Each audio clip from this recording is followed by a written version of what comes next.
آج مدید مدت کے بعد اور طویل وقفے کے بعد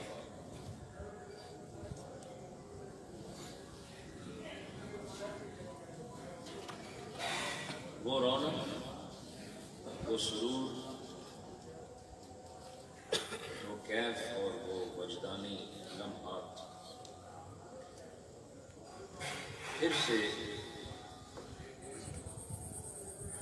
آشنائے حواس ہو رہے ہیں اور دلوں کی زمین پر پھر سے نقش بندی فیضان کی باقاعدہ بارش ہو رہی ہے اور وہ فیض جو ہم پہاڑوں کی چوٹیوں کو معمور کرتا ہوا دیکھتے رہے اور مشرق و مغرب میں صدیقی گونج سے جہاں کائنات میں روحانی انقلاب دیکھتے رہے، آج ہم محسوس کر رہے ہیں کہ تہے مزار بھی وہ سلسلہ رکنے نہیں دیا۔ اپنے ایک خادم کو تھوڑا سا پیار سے اور کچھ سختی سے میدان عمل میں اترنے کے لیے عارفانہ، مخلصانہ، جرت مندانہ طریقے سے آگے بڑھایا اور اب وہ فیض جہاں بھی ہم جاتے ہیں سامنے ہم ہوتے ہیں، پیچھے وہ خود کھڑے نظر آتے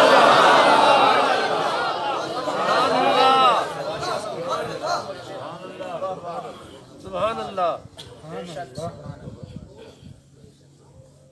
تو اکھاڑے میں بعض اوقات پہلوان ہونے کے باوجود آدمی گھبراتا ہے، تو جس نے تربیت دی ہوتی ہے وہ تھوڑا سا دھکا بھی دیتا ہے تو چل لگے گا۔ سبحان اللہ۔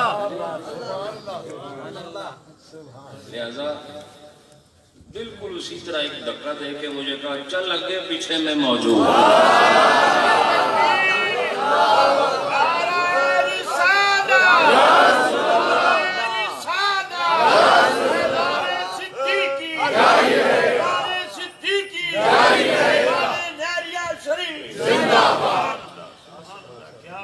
حضرات محترم، ایک طویل لاک ڈاؤن، اس میں اپنی بساط کے مطابق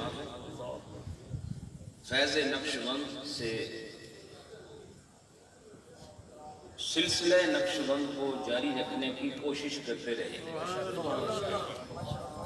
اور اللہ کے فضل و احسان سے ہم نے اجتماع کو قانونی طور پر پابندی کے سبب سے قائم نہ کیا، لیکن ہم نے ہر گھر میں اجتماع قائم کیا اور وہ ہم نے نہیں کیا بلکہ ہم صرف ایک سبب کی صورت میں سامنے بیٹھے تھے۔ اصل کام وہی کر رہے ہیں جنہوں نے ساری کائنات میں اپنے چہرے نورانی سے روحانی انقلاب برپا۔ میرے شیخ کا چہرہ بھی روحانی تھا، ویسے چہرہ جسمانی ہوتا ہے کیونکہ اس کا تعلق جسم کے ساتھ ہے، لیکن میرے شیخ کا چہرہ بھی روحانی تھا، اس چہرے سے نکلنے والے انوار بھی روحانی تھے اور ان لبوں سے نکلنے والے صیغے بھی روحانی تھے،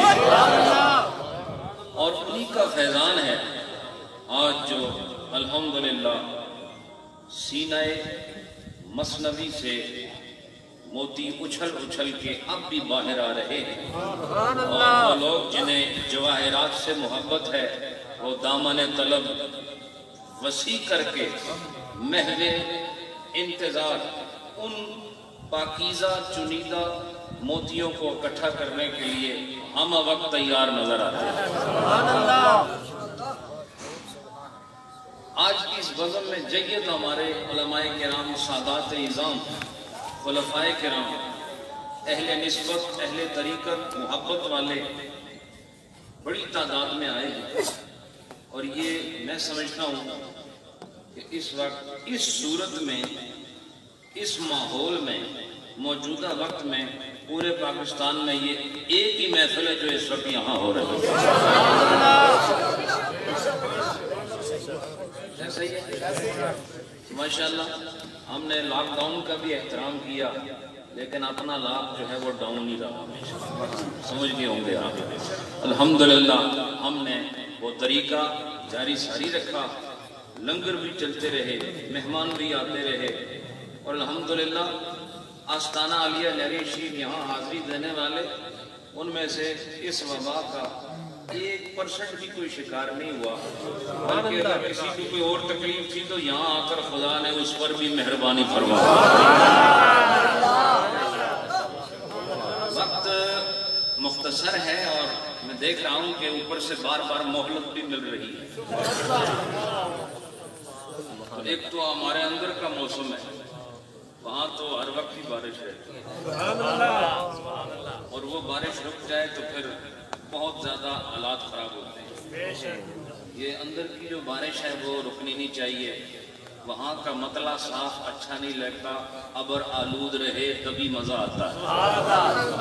وہاں روحانی قطروں کی ہمہ وقت ضرورت ہے، لیکن اس عارضی جہان میں اس کی ہر شے عارضی ہے، اور کبھی آدمی بارش طلب کرتا ہے، کبھی اس سے بچنے کی دعا کرتا ہے، اور یہ دونوں دعائیں میرے نبی کی زبان سے صادر ہو چکی ہیں۔ صحیح ہے؟ مدینہ شریف میں بارش نہیں ہو رہی تھی، صحابہ نے آ کے عرض کیا حضور دعا فرماؤ، بارش نہیں ہوتی، تو بارش شروع ہو گئی، آپ نے دعا فرمائی، بارش شروع ہو گئی، تو ایک ہفتہ جس کا پورا ہویا تو بارش تک کھلوتی کوئی نہیں، تو پھر صحابہ کرام کو سمجھ آ گئی کہ جتوں پہلے گھر بنی سی ہوں بھی اتوں ہی جہاں سے پہلے بات بنی تھی اب بھی وہیں سے بات بنے گی، جہاں سے بارش آئی تھی وہیں سے رکنے کا بھی اہتمام ہوگا۔ اس سے پتہ چلا کہ قوم میں جو برگزیدہ ہو، چنیدہ ہو، اور صاحب سجود ہو، صاحب قیام ہو، صاحب ورع ہو، اور اندر باہر سے پاک ہو، جب کڑی مشکل آئے تو پھر دعا کرنے کے لیے اسی کے پاس جایا کرو، وہ تمہارے لیے دعا کرے گا، سنت مصطفیٰ اور سنت صحابہ بھی ادا ہوگی، اور خدا تمہاری مرادیں بھی پوری کرے گا۔ میں نے ایک آیت پڑھی ہے، ایک حصہ پڑھا ہے اس کا، اس میں اللہ ارشاد فرماتا ہے کل نفس ذائقۃ الموت، کہ ہر نفس نے چکھنا ہے موت کو، ہر نفس نے چکھنا ہے، یا ہر نفس چکھنے والا ہے موت کو، ہر جان کو موت نے گلے ملنا ہے۔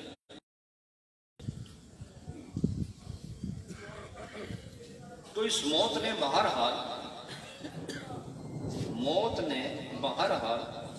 نفس سے ملاقات تو کرنی ہے۔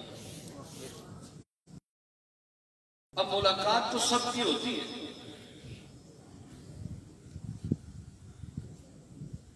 ملاقات سب سے ہوتی ہے، لیکن اگر آدمی ملاقات سے پہلے حالات بہتر کر لے تو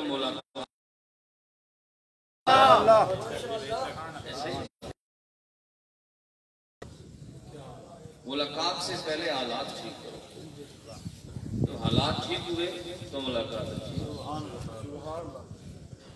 اب جس آدمی نے آپ پر ظلم کیا ہو، آپ کی اولاد پر ظلم کیا ہو، جس آدمی نے آپ کا کل مال کھا لیا ہو، تو اس سے جب ملاقات ہوگی تو بڑی اوکھی ملاقات ہوگی تو صحیح، ملاقات سے تو بچنا نہیں ہے، وہ تو امر ہو چکا ہے۔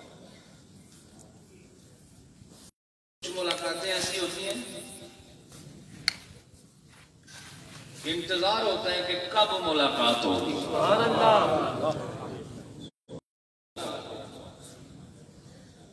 لہذا یہ ملاقات کو اللہ نے ساتھ جوڑا ہے. اس ملاقات کو نفس کے ساتھ جوڑا ہے اور نفس کی اصلاح کے لیے اللہ نے ہمیں ولیوں کے ساتھ جوڑا ہے. اب موت سے ملاقات تو کرنی ہے، اس سے پہلے حالات درست کرنے ہیں کہ نہیں؟ اتنی اپنی حالت کو بہتر کر لو تاکہ وہ تم سے اس شان سے ملاقات گئے کہ تمہیں فخر ہو، کائنات رو رہی ہو اور تم مسکرا رہے ہو. تب تو پھر موت کا مزہ ہے. اور یاد رکھو ذائقہ اصل میں لفظ ہے ذوق. اصل لفظ کیا ہے؟ ذوق. اور جب آپ کہتے ہیں نا کہ اس کا ذائقہ اچھا نہیں، یہ لفظ عرف عام میں ایسے استعمال ہوتا ہے. اصل میں ہونا چاہیے اس کا ذوق اچھا نہیں. ذائقہ تو اس میں فاعل ہے نا. ذائقہ تو وہ آدمی ہے یا وہ جان ہے جو اس ذوق کو حاصل کر رہی ہے. سمجھ آئی کہ نہیں؟ اور اسی سے لفظ مذاق آتا ہے جی، ذوق لینے والے. لہذا چکھنا ہر آدمی کا کام نہیں. کوئی چکھے گا جنہوں اللہ تعالیٰ نے زبان دے اندر چکھنے دی صلاحیت عطا فرمائی. جس آدمی کی زبان سے چکھنے کی صلاحیت سلب کر لی گئی ہو، اسے میٹھا کھلاؤ، کوڑا کھلاؤ، اسے کیا پتہ چلتا ہے؟ اسے شیرین پلاؤ یا ترش پلاؤ، اسے کیا پتہ چلتا ہے؟ یہ اس میں تمیز نہیں کر سکتا، یہ اس میں فرق نہیں کر سکتا، یہ اس میں فصل نہیں کر سکتا. لیکن جس کی زبان کا ذائقہ ٹھیک ہو، ادھر زبان پر شے مس ہوئی اور اگلے لمحے اس نے بتا دیا کہ اس شے کی حقیقت کیا ہے، اس کا ذوق کیا ہے. پتہ چلا ذوق وہی لوگ جانتے ہیں جو باذوق ہوتے ہیں. اور میں آپ کو بتاؤں ان لوگوں کی موت کے ساتھ ملاقات خوبصورت ہوگی جو باذوق لوگ ہیں، جو ذائقے والے ہیں. جس شے کا ذائقہ ہوا تو انہوں نے پیار ہوتا ہے. دسو جس شے کے اندر ذائقہ ہو تسی شوق نال پسند نال کھاندے ہو، پسند نال پی لیندے ہو. وجہ کیا ہے کہ ذائقے والی شے کو ہر آدمی پسند کرتا ہے، ہر باشعور پسند کرتا ہے. لہذا فرمایا تم بھی اللہ کی اطاعت اور عبادت میں، غلامی مصطفیٰ میں اتنے محکم ہو جاؤ، اتنے مستحکم ہو جاؤ کہ تم باذائقہ ہو جاؤ. اور جب تم ذائقے والے ہو گئے تو فرشتے بے شک ملک الموت ہی کیوں نہ ہو، وہ بڑی خوشی سے تمہیں قبول کرے گا، اعلیٰ ملاقات کرے گا اور اعلیٰ مقام میں لے جائے گا. اپنے اندر ذائقہ تو پیدا کرو. اور جس کا ذائقہ نہ اسے جان چھڑائی جاتی ہے، اسے پھینک دیا جاتا ہے، اسے رد کر دیا جاتا ہے. تو کلو نفس ذائقۃ الموت. فرمایا تم تو چکھ رہا ہے نا موت کو، وہ بھی تو چکھ رہے ہیں. تو موت کو چکھ رہا ہے، وہ تیری حقیقت چکھ رہے ہیں. تو اپنے آپ کو اتنا میٹھا بنا لے کہ وہ چکھے تو فوراً کہیں کھول دو جنت کی کھڑکی، اللہ کا مہمان قبر میں آ رہا ہے. ایسا فرمان ہے نیکوکار کے لیے قبر میں جنت سے کھڑکی کھولی جاتی ہے. اور قبر کے اندر ہوائیں آتی ہیں کہ نہیں، بولو خوشبوئیں آتی ہیں کہ نہیں. فرمایا اس لیے باذوق ہو جاؤ، اپنے آپ کو بناؤ کہ وہ چکھیں. تم موت کو چکھ رہے ہو، وہ تمہیں چکھ رہے ہو. اور تم موت کو چکھ کے کہو بڑی میٹھی ہے، وہ تمہیں چکھ کے کہے پکا مومن آیا، پکا مومن آیا. لہذا فرمایا ذائقہ تسی اپنا ٹھیک کرو کہ موت کا ذائقہ بھی ٹھیک ہو جائے گا. لہذا یہ دیگ آپ نے خود تیار کرنی ہے. سمجھ آئی کہ نہیں؟ یہ واسطے پکوان والا کوئی نہیں آنا. یہ دیگ، یہ کٹوی اور یہ کھانا یہ آپ نے خود تیار کرنا ہے. اب آپ کی مرضی ہے پھیکا بناؤ یا میٹھا بناؤ. مسالے سارے دے دیے، اجناس بھی دے دی، گندم جو جوار بھی دے دیا، کس صورت میں؟ کہا قرآن و سنت مصطفیٰ کی صورت سب تمہارے حوالے کر دی۔ اب دیکھنا یہ ہے کہ تم کون سی شے اس آخرت اور موت کی دیکھ کے لیے تیار کرتے ہو اور اس موت کو ذائقے دار بناتے ہو۔ یاد رکھو تیری موت کسی اور نے نہیں چکھنی، تو نے خود چکھنی ہے۔ اب جتنا تو اسے پسند کرنا چاہے، جتنا کھانا چاہے، جتنا اعلیٰ بنانا چاہے، ویسی دیکھ تیار کر لے۔ تیرا پکایا ہوا تیرا باپ بھی نہیں کھائے گا، نہ تیرا بیٹا کھائے گا، نہ تیری ماں کھائے گی، نہ تیری اولاد کھائے گی۔ تیرا تیار کیا ہوا ذائقہ تو نے خود چکھنا ہے۔ لہذا موت کو اللہ نے تیرے ہاتھ میں دے دیا ہے۔ اسے پھیکا کرتا ہے تو پھیکا کر، میٹھا کرتا ہے تو میٹھا کر۔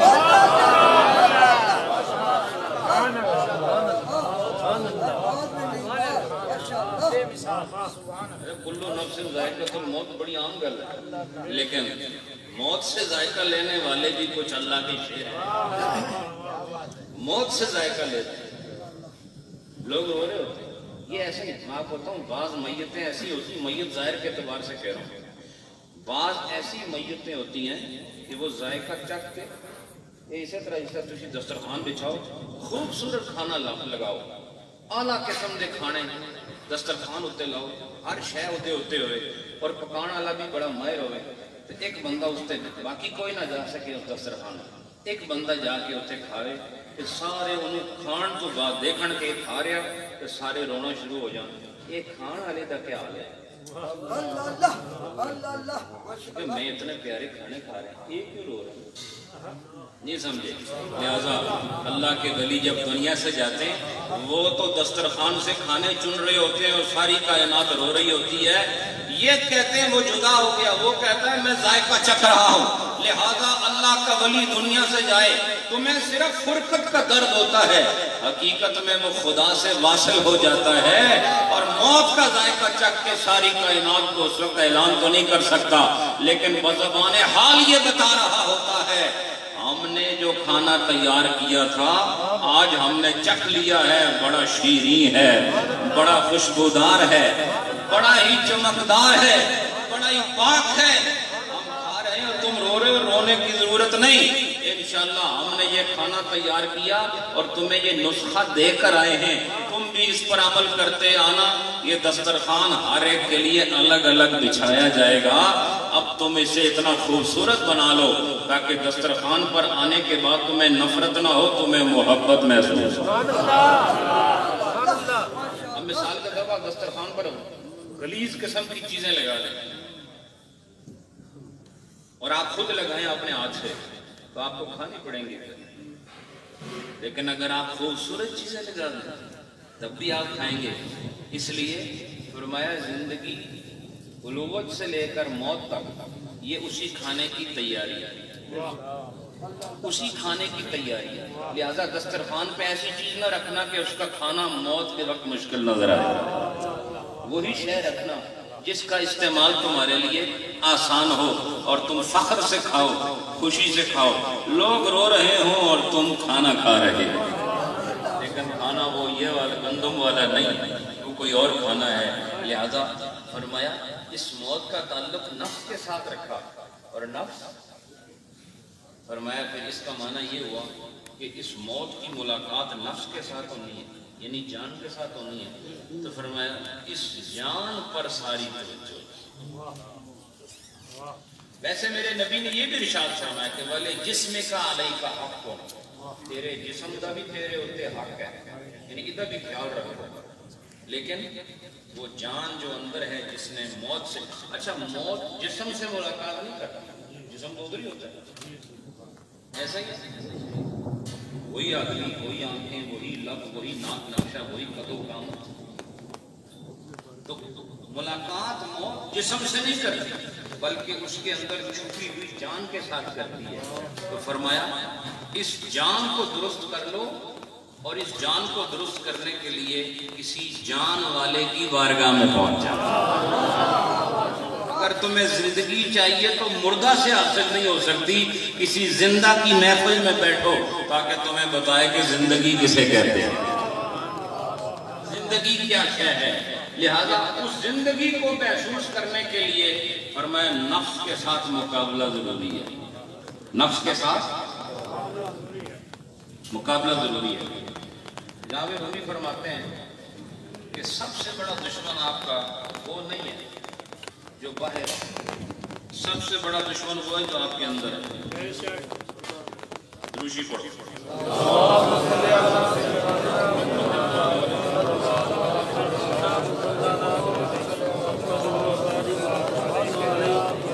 بابا سے بلند پڑھیں الصلاۃ والسلام علیہ۔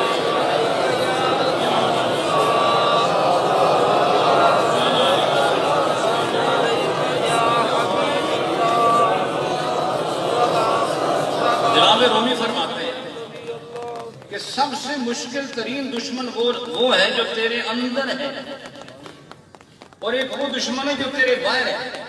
اس کو پچھاڑا جا سکتا ہے، اسے مارا جا سکتا ہے، اور دنیا میں وہ آدمی اپنے آپ کو کامیاب سمجھتا ہے جو اپنے دشمن کو زیر کر لے یا ختم کر دے۔ لیکن رومی فرماتے ہیں اگر فوجیں بھی سارے کو ختم کر دے تو پھر بھی سب سے بڑا دشمن تیرے اندر گھوم رہا، تیرے اندر ہی ہے۔ فرمایا اس لیے اگر اس دشمن کو تلاش کرنا ہے تو آگے پیچھے دائیں بائیں اوپر نیچے دیکھنے کی ضرورت نہیں، اپنے اندر جھانکنے کی ضرورت ہے، اور وہ کون سا ہے؟ وہ تیرا نفس ہے، وہ تیرا نفس ہے۔ اس لیے فرمایا ایک جہاد اکبر ہے، ایک جہاد اصغر ہے۔ جہاد اصغر یہ ہے کہ بندہ بندے سے لڑے، اور جہاد اکبر یہ ہے کہ بندوں کو چھوڑ کے اپنے نفس کے ساتھ لڑنا شروع کر دے۔ میرے نبی نے اسے جہاد اکبر فرمایا۔ روشی پڑھو ایک دو آگے۔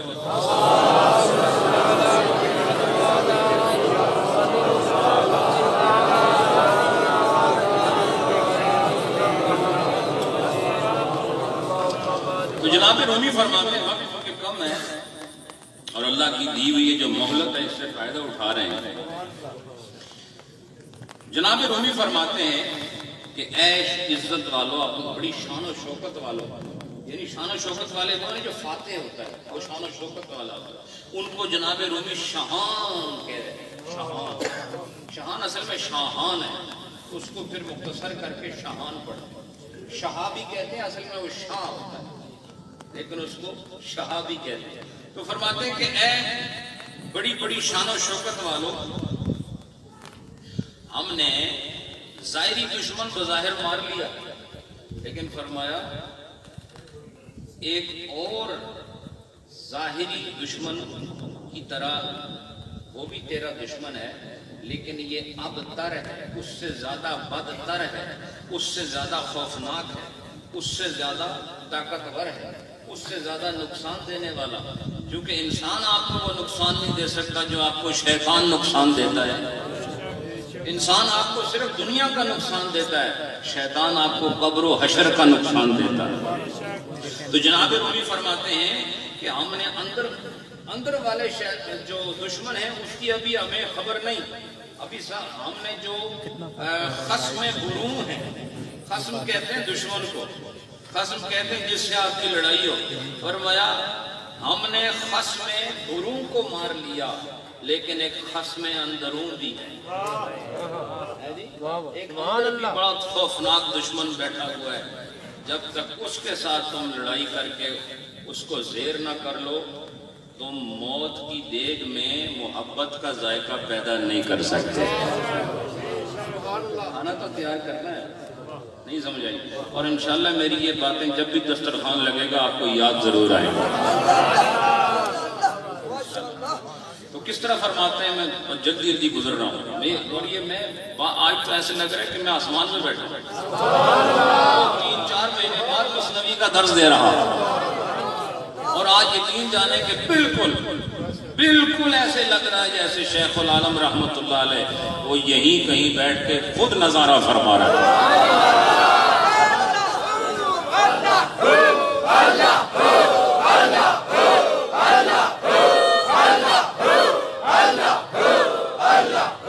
تو کس طرح فرماتے ہیں، صحت بھی کوئی ٹھیک نہیں، بہرحال میں کوشش کرتا ہوں پڑھنے کی۔ اے شاہان سبحان اللہ، کشتے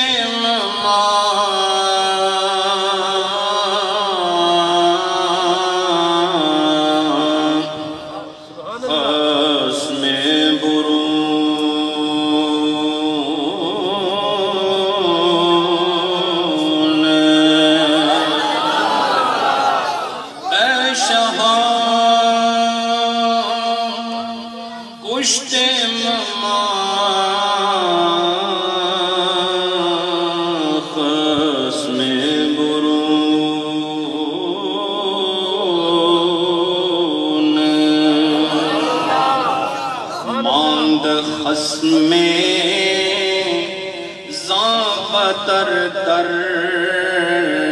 اندرون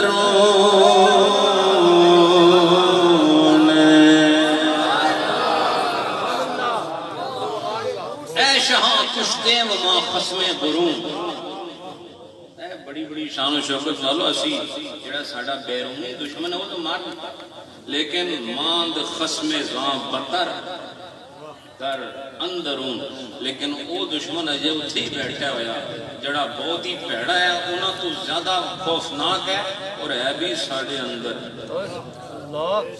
اور وہ کیا ہے وہ نفس ہے وہ کیا ہے اور میں آپ کو بتاتا ہوں 1000 ہاتھ چلیاں لگاؤ 1000 ہاتھ چلے کرو تسبیحاں توڑ دو تسبیحاں پڑھ پڑھ نہیں سمجھ آئی اس سے کچھ نہیں ہوتا اس سے آپ کو اللہ کا ذکر کرنے کا ثواب ملے گا ثواب ملتا ہے لیکن اصل آدمی وہ ہے کہ جس نے اپنے نفس پر قابو پا لیا اور نفس پر قابو پانے کی علامت کیا ہے کون آدمی ہے جو کہہ سکتا ہے کہ میں نے نفس پر قابو پا لیا فرمایا وہ آدمی جس نے اللہ کی حرام کردہ چیزوں سے مکمل پرہیز کر لیا اس نے نفس کو زیر کر لیا خدا کو راضی کر لیا بڑی فقیری کوئی نہیں یاد رکھو 1000 ہاتھ چلے 1000 ہاتھ ذکر و فکر کی مجلسیں ایک طرف اور اپنے آپ کے ساتھ جنگ کر کے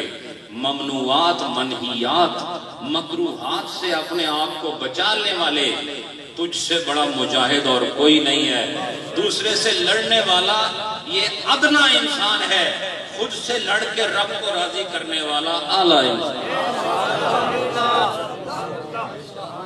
میں اس کا فریب نفس کا فریب اللہ معاف کرے یقین کریں آپ کا لباس میں بھی نفس کا فریب ہوتا ہے آپ کے چہرے میں بھی نفس کا فریب ہوتا ہے داڑھی مونچھوں میں نفس کا فریب ہوتا ہے آپ کے چلنے پھرنے میں نفس کا فریب ہوتا ہے ایسا ظالم میں نے کہیں نہیں دیکھا اور آپ کو کیا پتا مجھے آپ پیر کہتے ہیں لیکن خود یہ نفس کتنے دام بچھا کر ہمیں بھی گرفتار کرنے کی کوشش کرتا ہے لیکن یہ تو رب کی کرم نوازی ہے کہ اس دام میں ہمارا پاؤں آتا نہیں ہے وگرنہ بہت آپ شیشے کے آگے کھڑے ہو جائیں فوراً سر اٹھاتا ہے ادھر ادھر کی باتیں سمجھاتا ہے آپ کو اور آپ کو آپ کے اندر ہی رہ کر خود آپ کو بہت بڑا بنا کر آپ کی تباہی کا زبردست اہتمام کر رہا ہوتا ہے آپ کو آپ کے کپڑے دکھاتا ہے آپ کو آپ کی صورت دکھاتا ہے آپ کو آپ کی گفتگو دکھاتا ہے آپ کو آپ کا مال شان و شوکت اور آپ کی جو جاہ و حشمت ہے وہ سامنے لے کر آتا ہے اور مختلف طریقے سے پھندا ڈالتا ہے کبھی پاؤں کے ذریعے پکڑتا ہے کبھی گلے میں پھندا ڈال کے قابو کرتا ہے لہذا فرمایا اس سے جس نے اپنے آپ کو بچا لیا یہ وہ انسان ہے اس کے لیے موت کیا معنی رکھتی ہے جس نے نفس کو قابو کر لیا یاد رکھو اسے موت آتی نہیں اس کے لیے موت استقبال کرتی ہے یعنی استقبال کا معنی انتظار میں کھڑی ہوتی ہے انتظار میں کھڑی ہوتی ہے کہ یہ آئے اور یہ بھی کہتا ہے کہ تو بھی آ جا نہیں سمجھ آئی وہ اللہ کے نبیوں کا طریقہ یہ ہے کہ ان کے وصال سے پہلے ان سے جا کے بات کی جاتی ہے کہ جناب یہ آرڈر ہو گیا آگے تہاڈی جس طرح مرضی یہ ناز بھی اللہ نے اگر کائنات میں کسی کے اٹھائے ہیں تو صرف اپنے نبیوں کے اٹھائے یہ ناز سارے نے نہیں اٹھائے جانا یہ صرف نبیوں کا مقام آتا ہے کہ فرشتے میں بھی موت آئے گی اور وہ کو پوچھا نہیں جائے گا لوگ کہتے ہیں نا جی فرشتے افضل ہیں کہ انسان، انسانوں کی گل چھوڑو لیکن نبیاں تو خیر افضل نہیں ہو سکتے. اور یہ دلیل ایک یہ بھی ہے کہ نبیاں دے وصال تو پہلے انہوں نے جا کے باقاعدہ پوچھا جاتا ہے کہ حکم الہی آ گیا تو تہاڈی کیا مرضی ہے. اچھا یہ بتاؤ کہ وہ اللہ کی مرضی کے خلاف کر سکتے ہیں؟ نہیں. پوچھا کیوں؟ ہاں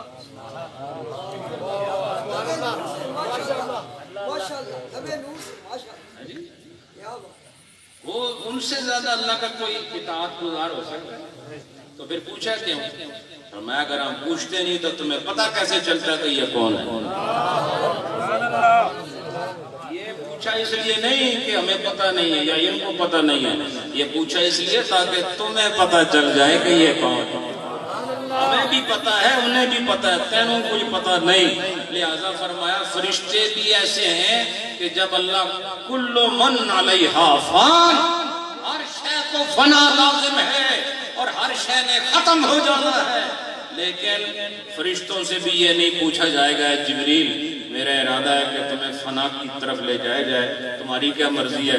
نہیں. یہ سوال عند الموت صرف نبیوں سے ہوتا ہے. تو پھر یہ ثابت ہو گیا کہ وہ مقام جو اللہ نے اپنے نبیوں کو عطا فرمایا ہے وہ ساری مخلوق میں کسی کو نہیں دیا، اور نبیوں میں پھر جسے سب سے بڑا مقام دیا وہ میرے اور تمہارے نبی ہیں. ان جیسا مقام نبیوں کو بھی عطا نہیں.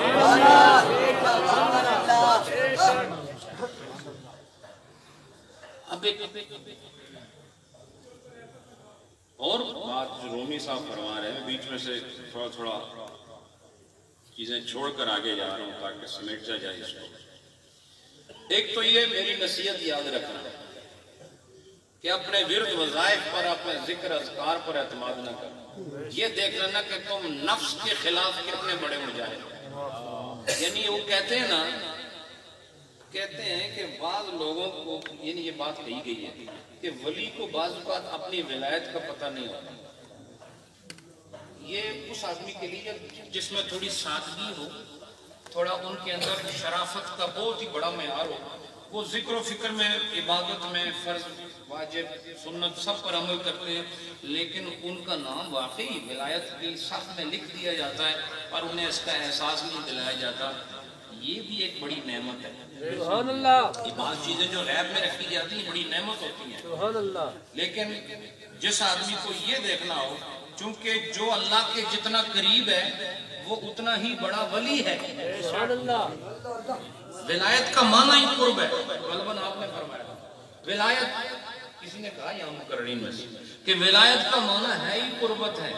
لہذا اس لیے دیکھنا ہو کہ وہ ولی ہے کہ نہیں، وہ اپنی خواہشات نفسانیہ کو ذرا سامنے رکھ کر ذرا اندازہ کر لے کہ کتنی بار گناہ سامنے آیا اور اس نے جھٹک دیا. اگر ہر جگہ اسے یہی نظر آئے کہ فلاں موقع پر گناہ سامنے تھا اور میں نے منہ موڑ لیا، فلاں دن میں یہ کام ہوا تھا میں نے منہ موڑ لیا، فلاں رات میں ایسا موقع تھا میں نے منہ موڑ لیا، فلاں جگہ مال بے جا مل رہا تھا منہ موڑ لیا، تو اسے کسی اور کے اعلان ولایت کی ضرورت نہیں. اسے یقین ہونا چاہیے کہ خدا نے اسے اپنی قربت عطا فرمائی. ذکر بھی کرے، آرام بھی کھائے، ذکر بھی کرے، گالیاں بھی دے، نہیں سمجھ آئی.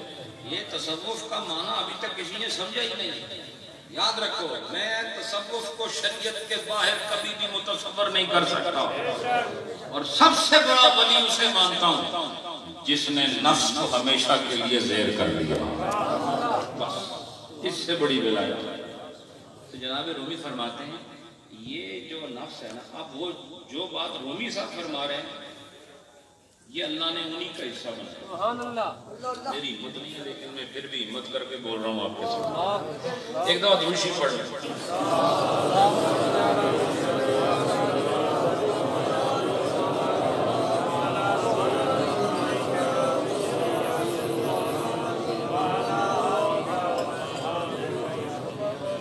جناب رومی فرماتے ہیں اب نفس جو ہے اس کی کوئی مثال ایسی ارشاد فرمائی جائے کہ جس سے نفس کی کچھ نہ کچھ سمجھ آ جائے کہ یہ کیسی چیز ہے. تو رومی علیہ الرحمہ نے فرمایا کہ نفس کی مثال ایسی ہے جیسے دوزخ. اللہ. نفس کی مثال کیا؟ دوزخ. اب مجھے بتاؤ دوزخ یا جہنم کبھی اس کا بھی پیٹ بھرا ہے؟ بولو نہیں قرآن میں بھی اس کا ذکر ہے اس دوزخ کا، وہ آگے یہاں آ رہا ہے، میں اس وقت پڑھوں گا۔ فرمایا اس میں سارے جو بھی اللہ کو نہ ماننے والے جن کو سزائیں ملنی تھی جو سب ڈالنے کے بعد بھی کہے گا یہ کوئی بڑھیا نہیں ہے، کچھ اور پاؤ، اللہ اس کی بھوک ختم نہیں ہے۔ اس نفس بھی ایسا ہی ہے، جس کے پاس 1,00,000 آ جائے کہتا ہے نہیں ایک اور بھی آ جائے، جب وہ آ جائے تو کہتا نہیں پھر ایک اور بھی آ جائے، دوزخ کی طرح، نہیں سمجھ آئے؟ دوزخ کی طرح دوزخ میں ساری انسانوں کو ڈال دیا، اور اس میں اور بھی بہت کچھ پڑا ہوا ہے، پتھر ہیں اس کے اندر جو جلانے کا کام کرتے ہیں، لیکن پھر بھی وہ ایسی کیفیت سے دوچار ہے کہ اس کی بھوک نہیں ختم ہو رہی۔ تو فرمایا جس طرح جہنم کی بھوک ختم نہیں ہو رہی، اسی طرح نفس کی بھوک بھی ختم نہیں ہوتی، اور نفس کی بھوک ہمیشہ ناپاک چیزوں کا مطالبہ ہوتا ہے، جس طرح جہنم میں ناپاک کی جاتی ہے۔ بولو نا۔ اور نفس بھی کبھی پاک چیزوں کا تقاضا نہیں کرتا، گناہوں کا تقاضا کرتا ہے۔ تو فرمایا گناہ کا تقاضا کرنا، پھر ایک گناہ کر کے ہونا تو یہ چاہیے تھا کہ یہ مطمئن ہو جاتا کہ چلو یہ ہو گیا، پھر دوسرا کرتا ہے، پھر تیسرا کرتا ہے، اس طرح 80 سال گزار دیتا ہے، پھر بھی یہ نفس کہتا ہے حل من مزید، مجھے بھی کمی ہے۔ فرمایا جہنم بھی ایسا ہی ہے، یہ بھی سارے کافر، سارے نافرمان، سارے منافق، جتنے بھی خبیث اور لعنتی قسم کی مخلوق ہے سب اس کے اندر چلی گئی، پھر بھی اس کا معدہ بھرا نہیں۔ تو رومی صاحب فرماتے ہیں کہ نفس جو ہے یہ مثل دوزخ ہے، اور دوزخ مثل اژدہا کے ہے۔ کس اژدہا کے ہے؟ جسے سارے دنیا کے جتنے بھی دریا ہیں ان سب کا پانی پلا دیا جائے اس اژدہا کو، تب بھی وہ کہتا ہے میری پیاس بجھی نہیں ہے، کوئی پیاس میں کمی نہیں آئی ہے۔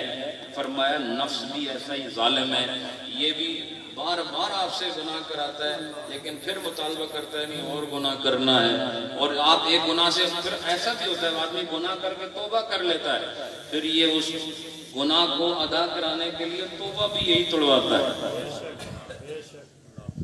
میں یہی تو خصم اندر ہوں، کیا ہے یہ خصم اندر ہوں، تو خصم بروں کی طرف چلا، میں اس کو مارنا کون سا مشکل ہے؟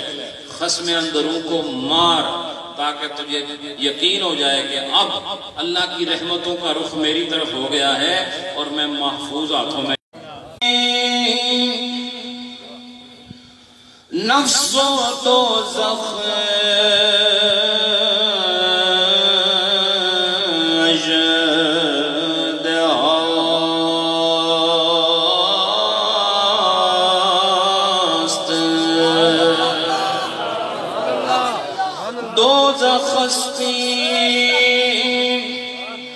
نفس و دوزخ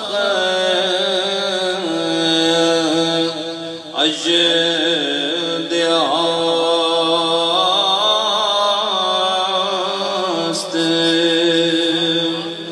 او بدریا نہ گردد کم و کاست،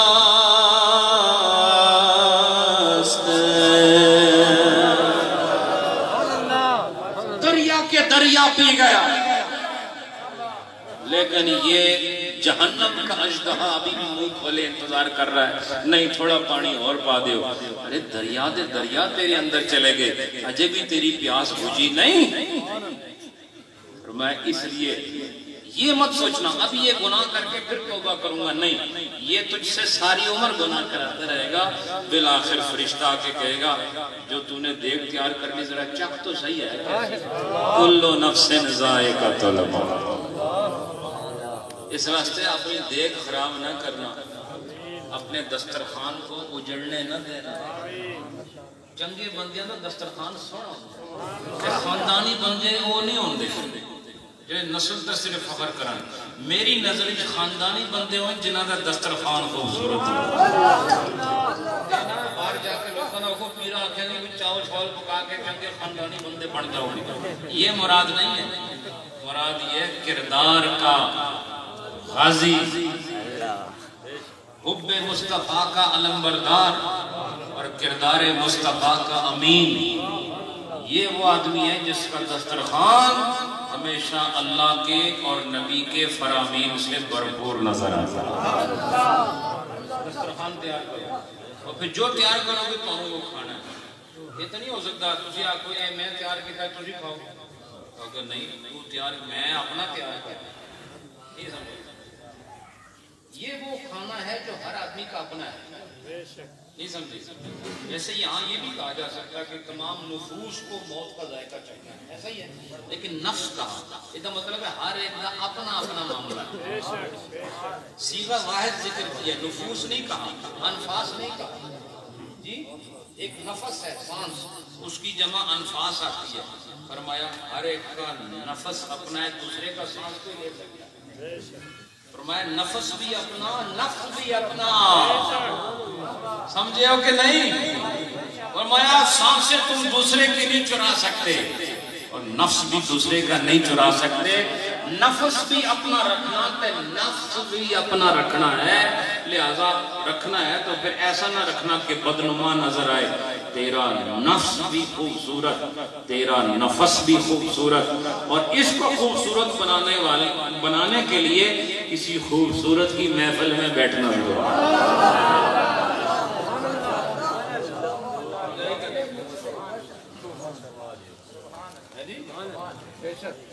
سارے کالے کٹھے ہو جانتے پھر پتہ کس نے نہیں سمجھے جی، کسی سونے نال رابطہ رکھو تو پھر تہاڈی بھی قیمت کوئی نہ کوئی لگ جائے گی جی۔ جس طرح ساری کائنات دا سب تو بڑا سونا آمنہ دا لال ہے،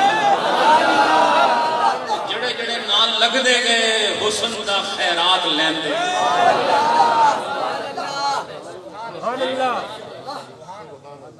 حضرات اس کے بعد فرمایا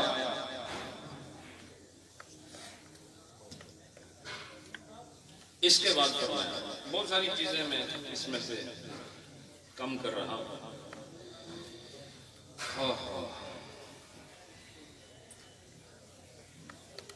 اب قرآن میں جو ذکر ہے، قرآن پاک میں جہنم کا ذکر ہے، کیونکہ رومی علیہ الرحمن نے نفس کو جہنم کے ساتھ تشبیہ کی، دوزخ کے ساتھ تشبیہ کی۔ جہنم لفظ ہے عربی کا اور دوزخ لفظ ہے فارسی کا، ٹھیک ہے؟ تو یہاں دوزخ فرمایا، تو رومی علیہ الرحمن نے اب قرآن کی آیت کا ترجمہ اپنے شعر میں کیا۔ سبحان اللہ۔ تو میں عالم تلا ہے جی، مل ان کا معنی ہی ہوتا ہے بھر جانے کا۔ ہم فقہ میں مل الفم پڑھتے تھے کہہ کے بارے میں، ایسا ہی ہے، یعنی منہ بھر کے مل الفم ہے جی، رونا ایسے روزہ ٹوٹ جاتا ہے۔ تو منہ بھر کے کون سی ہوتی ہے؟ منہ بھر کے وہ ہوتی ہے جس کو روکا نہ جا سکے، یعنی کہ تسی منہ بھرتے ہیں تو بعد آکو کہ منہ بھر کے جڑی الٹی اور کہہ تسی اسے روکن تے قادر نہ ہو، بس وہ منہ بھر کے ہے۔ میرے پاس وقت نہیں ہوتا ورنہ میں آپ کو فقہ کا بھی درس دوں۔ سبحان اللہ، سبحان اللہ۔ میں نے الحمدللہ یہ کام بھی بہت عرصہ کیا اللہ کے فضل و رحمت سے۔ تو فرمایا کہ جب سب کافر اس میں ڈال دیے، منافق اس میں ڈال دیے، نافرمان اس میں ڈال دیے جہنم، تو پھر اللہ نے پوچھا حلیم تلقی، جملہ سوالیہ ہے کہ تیرا کو ڈھڑ پڑیا کہ نہیں، تیرا ڈھڑ پڑیا کہ نہیں؟ تو جناب رومی فرماتے ہیں کہ وہ کہتے ہیں پڑیا کہ چاہیے حل میں مزید تھوڑا جا اور نہیں مل سکتا، تھوڑا سا اور نہیں مل سکتا۔ اس کا معنی یہ ہے کہ انسان لاکھوں اور کروڑوں اربوں ہیں، تو اللہ ہمیں وہاں سے بچائے کو آمین۔ دل نہ لاکھو تے عاجزی نہ لاکھو، بندہ سر کا درد نہ برداشت کر سکے، وڈیاں گلاں کرنے کی ضرورت ہے جی؟ ایک سر کے درد واسطے گولی تو بغیر تڑپتے رہتے ہو، میں بھی شامل ہوں تھوڑے نال ہی، تو پھر وڈیاں گلاں کرنا میں کیا ہویا؟ میں کچھ نہیں۔ جب تو اپنے نفس کو مار لے گا پھر میں کہنا تو کوئی لطف بھی آئے گا، یہ ابھی میں کی ضرورت نہیں، سمجھ آئی کہ نہیں؟ تو جب تو میں کہے گا وہ میں تیری طرف سے نہیں ہوگی، وہ اللہ کی عطا ہوگی، اور پھر جو تیرے ساتھ جڑے گا خدا اسے بھی ان لوگوں میں شامل فرما دے گا جنہوں نے نفس کی غلاظتوں سے اپنے آپ کو پاک کر لیا۔ تو فرمایا کہ سارے عالم کو اس نے نگل لیا، جناب رومی فرمایا سارا عالم اس میں چلا گیا اور اپنے اندر اس نے کشید کر لیا، انہیں نگل گیا، لیکن اس کا معدہ ابھی بھی نعرہ لگا۔ اب جناب رومی کا انداز دیکھیں، فرما رہے ہیں کہ اس کا معدہ نعرہ لگا رہا ہے، نعرہ کہ حل من مزید، معدہ نعرہ لگا رہا ہے جہنم کا کہ اور بھی کوئی ہے کہ نہیں؟ فرمایا بالکل یہی معاملہ ہے نفس کا کہ سارے جہان کی غلاظتیں، ناپاک اعمال، ناپاک گفتگو، غیبت، چوری، حسد، بغض، کینہ، ظلم، زیادتی، حرام خوری، بدکاری، بدعمالی، قصب حرام، یہ ساری چیزیں کرنے کے بعد بھی نفس کہتا ہے نہیں اجے تو اس مقام تو نہیں پہنچا کہ تیرے سر پہ کوئی دستار رکھا، نہیں سمجھے؟ یہ آپ کو پکا جہنم میں پہنچانے کے بعد کہتا ہے ہوں میں مطمئن ہو گیا، میں نے جو اپنا کام کرنا سی کر دیتا، لہذا میں آپ سے یہ کہتا ہوں قبل اس کے کہ نفس اپنا کام کرے تم نور ایمان سے اپنا کام کر کے دکھاؤ، اس کو زیر کرو۔ اب یہ جو قرآن پاک کی آیت ہے حال میں مزید، اس کو جناب رومی نے اپنے شعر میں کس طرح فکس کیا ہے اور کس طرح فٹ کیا ہے، اسے سماعت فرمائیں۔ عالم میرا لقمہ کر دو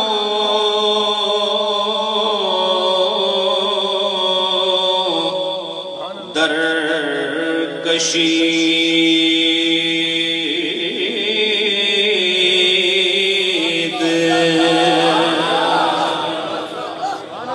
عالم میرا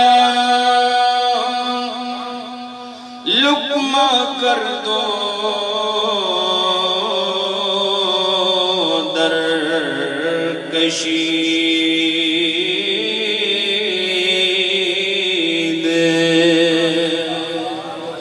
میداش نعرہ زنا حل من مزید،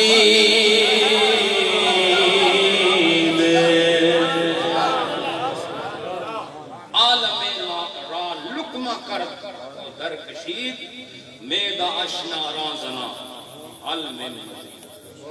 فرمایا ایک جہان ہڑپ کر گیا، عالم میں یہ جو یا ہے نا یہ وحدت کا تقاضا کرتا ہے، فرمایا ایک جہان نکل گئی، پھر بھی اس کا معدہ نعرہ لگا رہا ہے حال میں مزید کوئی ہو رہا ہے پھر بھی دیو۔ تو فرمایا کہ یہ طلب تو اس کی ختم ہوتی نہیں، تے جڑی شے دی طلب ختم نہ ہوئے اور وہ شے ہوئے بھی ناپاک تے گندی تو انہوں مارنا چاہیے کہ مارنا چاہیے ہے جی؟ ہر ایک آدمی ہر ویلے مردار کھاوے، ہر ویلے ناپاک کھاوے، وہ تو کیا زندگی ہے؟ ایسی زندگی سے نہ زندہ نہ ہونا بہتر ہے کہ آدمی صرف اور صرف ناپاک اور حرام چیزیں، وہ جو مضر صحت بھی ہیں مضر ایمان بھی ہیں، مضر دنیا بھی ہیں مضر آخرت بھی ہیں، تو وہی کھائے۔ لہذا فرمایا نفس اس نے کبھی مطمئن تو ہونا نہیں تمہارے سے، اس کو مارنا ضروری ہے، اس کو مارنا ضروری ہے۔ اور اس کو مارنے کا طریقہ یہ نہیں کہ چھری، چاقو، بندوق، توپ، جی کوئی ایٹمی ہتھیار، اس سے تو یہ مرتا نہیں، کیوں کہ تیرے اندر چھپا ہوا ہے۔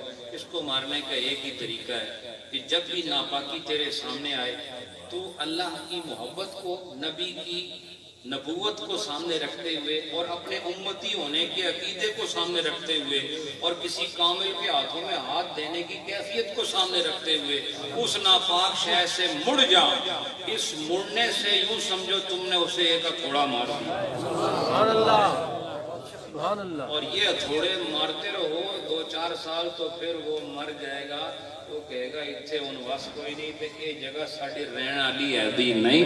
وہ نفس جو گندہ ہو پھر پاک جگہ پہ رہتا نہیں، اس کی جگہ پھر ایک اور نفس آتا ہے جسے مطمئنہ کہا جاتا ہے۔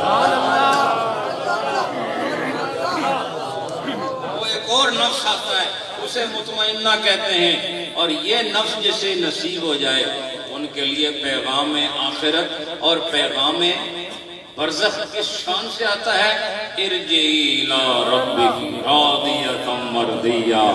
فرمایا ہون بس ٹھیک ہے، تو نے اپنا آپ اتنا خوبصورت بنا لیا ہے کہ ہم تجھ سے راضی ہو گئے، ہم لوٹ کے ہمارے پاس آ جا، اور جو ہمارے پاس آئے گا ہم اسے کہاں رکھیں گے؟ اسے ہم جنت میں رکھیں گے، اور جنت میں وہاں رکھیں گے جو ہمارے خاص بندے ہیں۔ کیا فرمایا؟ ارجعی الی ربک راضیۃ مرضیۃ فادخلی فی عبادی۔ اب تجھے عام جگہ نہیں رہنا، جڑے میرے سونے سونے بندے ہیں نا، اے نفس مطمئنہ تو انہاں دے نال رہنا۔ سبحان اللہ۔ نسبت بھی اسی آیت سے ثابت ہے۔ اگر نسبت کی ضرورت نہ ہوتی تو فادخلی فی عبادی کہنے کی کیا ضرورت ہے؟ فادخلی جنتی کافی تھا، جنت میں رہو، لیکن فرمایا جنت میں رہنا الگ اعزاز ہے، جنت میں یاروں کے ساتھ رہنا الگ اعزاز ہے۔ صرف جنت میں رہنا الگ بات ہے، لیکن جنت میں خاصوں کے ساتھ رہنا یہ الگ بات ہے۔ میں فادخلی فی عبادی، لہذا آستانوں کا، بس میں ختم کر رہا ہوں، آستانوں کا مقصد صرف یہ نہیں ہے کہ لنگر کھاؤ تو لنگر دیو بھی، نہیں سمجھے؟ بعض مریضوں کو پہلے ہی پتا ہوتا ہے کہ لنگر کھانا ہے تو پہلے دینا بھی پڑنا، نہیں سمجھے؟ تو کروں بندوبست کر کے آؤں تو اور 2-4 جڑیاں مار کے واپس چلے گئے۔ یہ بڑی کمزور قسم کی طریقت ہے، سمجھ آئے؟ طریقت ہوا ہے مرد حق شناس کے ساتھ نسبت ہو جائے تو پھر وہ نسبت کیسی ہے؟ اپنے اعمال میں غور کر کے دیکھ لو، اگر ان میں سچائی ہے، صداقت ہے، صالحیت ہے اور اس کے اندر روشن اعمال ہیں تو سمجھ لو تم بھی خوبصورت ہو اور تمہارا پیر بھی خوبصورت ہے۔ تو بعض اوقات ایسا ہوتا ہے مرشد ہدایت صحیح دیتا ہے لیکن شاگرد مانتا ہی نہیں۔ اب ہم مدرسوں میں بھی پڑھے ہیں، یونیورسٹیوں میں بھی رہے ہیں، کالجوں میں بھی رہے ہیں، تو سارے طالب علم ایک طرح تو نہیں ہوتے، استاد ان کا ایک ہوتا ہے، نہیں کہ ایک صفحہ ایک استاد پڑھے گا دوسرا پڑھائے گا، نہیں، استاد سب کا ایک ہوتا ہے، شاگرد مختلف ہوتے ہیں، اور جس طرح وہ مختلف ہوتے ہیں ان کا مزاج بھی مختلف ہوتا ہے، اور اثر پذیری کا مقام بھی ایک نہیں ہوتا، ہر ایک کے اندر جذب کرنے کی صلاحیت مختلف ہوتی ہے۔ میں آپ کو یہ بتانا چاہتا ہوں کہ آستانے سے ملنے والے درس کو کانوں تک محدود نہ رکھو، اس سے اپنے دل کی زمین میں جذب کر کے محفوظ کرو۔ سب سے بڑا وظیفہ یہ ہے کہ ناجائز سے منہ موڑ لو، جائز کو سینے لگا دو، اس سے بڑا وظیفہ کوئی نہیں ہے۔ اگر آپ نے اس پر عمل کر لیا، پھر اگر اللہ پڑھو گے تو دیکھنا یہ اللہ صرف صدا نہیں ہوگی، یہ آسمانوں کو چیرتے ہوئے عرش معلیٰ تک پہنچے گا۔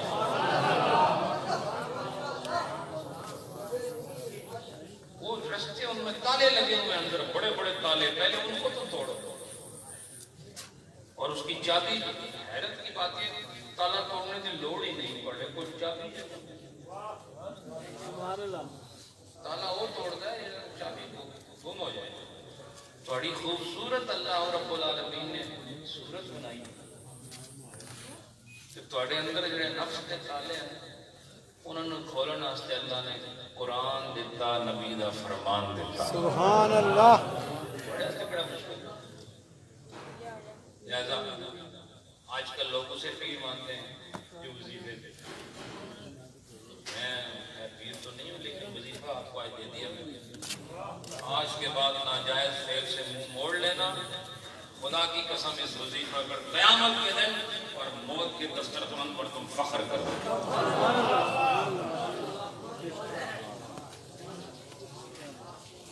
رات کو سونے لگو تو اس اطمینان کے ساتھ سو جانا کہ آج میں نے اپنے مالک کی نافرمانی کی ہمارے تو بارے نہیں آ رہے ہونا یہ چاہیے اصول کہ جڑا آدمی ایک کوئی نافرمانی کرے ڈنڈے مارے جان ختم چلو نکل جاؤ باہر لیکن اللہ فرماتا ہے نہیں اگر ہو گیا ہاں بھی خیر ہے میرے دریائے رحمت کی کمی سے کوئی ہے نہیں ہوں بھی دلوں میرا ہو جا کر تیرا سارا کچھ میں معاف کر دے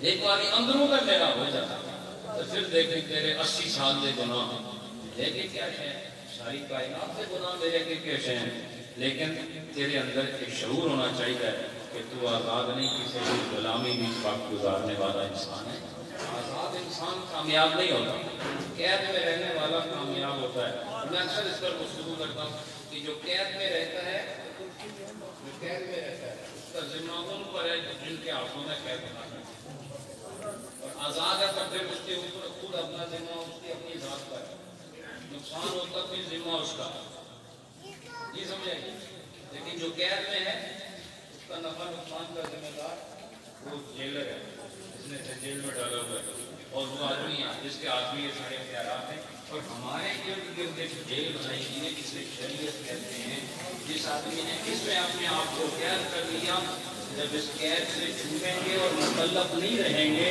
یہ وہی موقع ہوگا جب دسترخوان موت کا لگا ہوگا اس قید سے آزاد ہو رہے ہوں گے اور انہیں آخرت کی آزادی اللہ عطا فرمائے حضرات میں دل میں اللہ سے رحمت ہے تو اور میں آج آپ کو طریقہ بتاؤں دعا کا طریقہ میں نے کہا کہ آپ مجھے دیکھ رہے تھے میں مجھے دیکھ رہے تھے لیکن اندر سے میں اپنے رب کی بارگاہ میں باطنی ہاتھوں کے ساتھ یہ دعا مانگ رہا تھا کہ وہ دعا جس سے حضور نبی پاک کے کلمات طیبات تو نے مدینے کی بارش روک دی تھی اس کے صدقے اسے بھی روک دی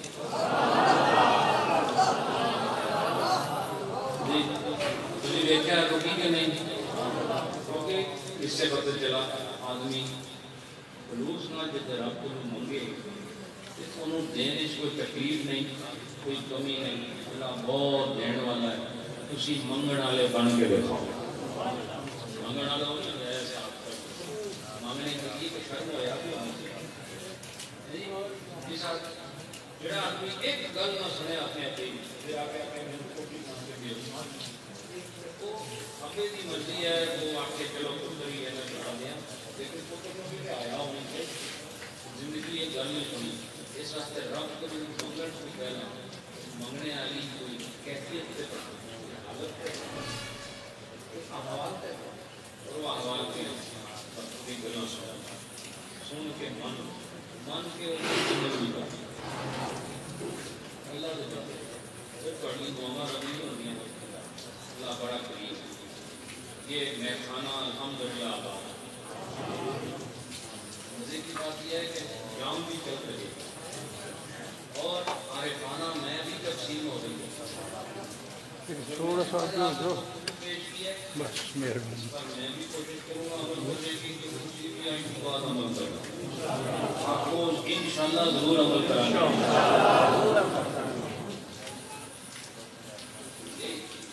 میری آپ کی زندگی کتنی باقی ہے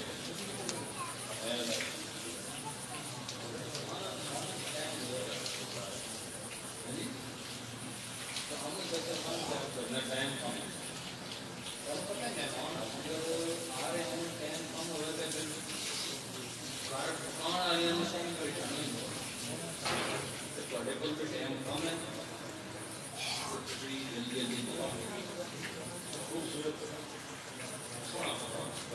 تاکہ مرن وجہ کھانا آسان ہو جائے یہی تقریر بھی ہے یہ واز بھی ہے نصیحت بھی ہے یہ طریقت بھی ہے، یہ شریعت بھی ہے اور یہ حقیقت بھی ہے۔ حضرات آج ماشاءاللہ ہماری ہر محفل میں ہی ہم ایک رسم ادا کرتے رہتے ہیں، وہ لوگ جن کے سروں کو اللہ رب العالمین نے خود ہی چنا ہوتا ہے کہ اس پر شریعت کی دستار آئے، اللہ رب العالمین اسباب بنا دیتا ہے، پھر ایک سلسلہ، ایک روحانی ڈیوٹی کا سلسلہ بصورت خلافت ان پر عائد ہو جاتا ہے۔ لہٰذا میں ایک بات کرنا چاہتا ہوں، خلافت جو ہے یہ اعزاز نہیں ہے، لیکن اعزاز سے زیادہ امتحان ہے، بہت بڑا امتحان ہے۔ اللہ تعالیٰ جس طرح میرے شہر میں مجھے بھی دستار عطا فرمائی، تو وہ امتحان چل رہا ہے، کبھی ٹھوکر لگتی ہے، کبھی کھڑے ہو جاتے ہیں، ٹھوکریں بھی لگ رہی ہیں، کھڑے بھی ہو جاتے ہیں، اور آگے منزل بھی طے کر رہے ہیں۔ دعا یہ ہے کہ اللہ میری اور وہ تمام ساتھی جن کے سروں پر دستار محبت سجائی جاتی ہے، ان کو رہنمائی اور رہبری کا وہ عظیم سلیقہ اور طریقہ عطا فرمائے کہ ان کی وجہ سے سینکڑوں لوگ راہ ہدایت کا رخ کریں۔ ذکر و فکر کی عادت، اور یاد رکھیں شریعت کی پاسداری، شریعت کی پاسداری، شریعت کی پاسداری۔ کلمہ پڑھنے کے بعد سب سے ضروری بات یہی ہے کہ آدمی اللہ کا بن کے رہے، اور اللہ کا بننے کے لیے کوئی جنگلوں میں جانے کی ضرورت نہیں ہے، پہاڑ کی چوٹیوں پہ رہنے کی ضرورت نہیں ہے، سمندر کے لہروں پر رہنے کی ضرورت نہیں ہے۔ آپ گھر میں رہیں، اپنے بیوی بچوں کے ساتھ رہیں، عام انسانوں کے ساتھ رہیں، بس قانون خدا کے مطابق رہیں تو آپ واقعی خدا کے بندے ہیں۔ محترم جناب سید وارث حسین شاہ صاحب آستانہ عالیہ سنگال شریف چڑھوئی، آپ آگے تشریف لائیں۔ ذکر اللہ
سادات کرام سید صفدر حسین شاہ صاحب آگے تشریف لائیں۔ سبحان اللہ، سبحان اللہ، اللہ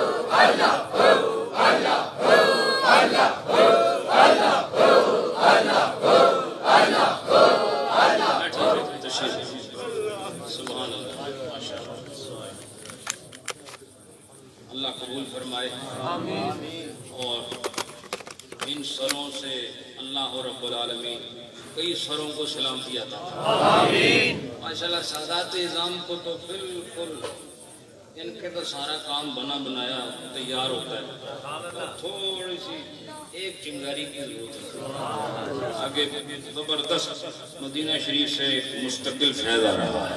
سبحان اللہ فاطمہ تو زہرا کی سبحان اللہ پاکیزہ گود سے چلنے والی نسل کب محروم رہتی ہے.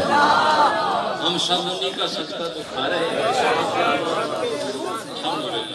حضرات تھوڑا سا ذکر اس کے بعد دعا اور پھر انشاءاللہ حضرت صاحب رحمۃ اللہ علیہ فرمایا کرتے تھے کہ پہلے نماز یا بعد لنگر پوچھا کرتے تھے اکثر مجلس فرماتے تھے پہلے نماز یا بعد میں لنگر کھانا تو جڑا بھی جواب آتا ہے اس کا مطلب یہ ہوتا ہے نماز پڑھ لینا. وہ آپ بعض لوگ مسئلہ بتاتے ہیں جی حکم یہ ہے کہ کھانا بھی تیار ہوئے نماز بھی تو پہلے کھانا کھلا دیتا جائے. لیکن اس وچ ایک خطرہ یہ بھی ہے کہ جب تانوں یہ شک ہوئے کہ نماز رہ جائے گی تو پہلے نماز پڑھو کیونکہ وہ نماز فوت کرنا قضا کرنا یہ بھی تو بڑا ظلم ہے. لہذا نماز پڑھ لو تو جنہیں پڑھ لی تو پھر روٹی بھی انشاءاللہ شوق نہ کھائے گا. ماشاءاللہ تھوڑا ذکر اس کے بعد پہلے میں پڑھوں گا بات ایسے ذکر کرو کہ بس پتہ چلے کہ آپ یہاں نہیں بیٹھے بالکل غلام محی الدین غزنوی کی بارگاہ میں بیٹھے. لا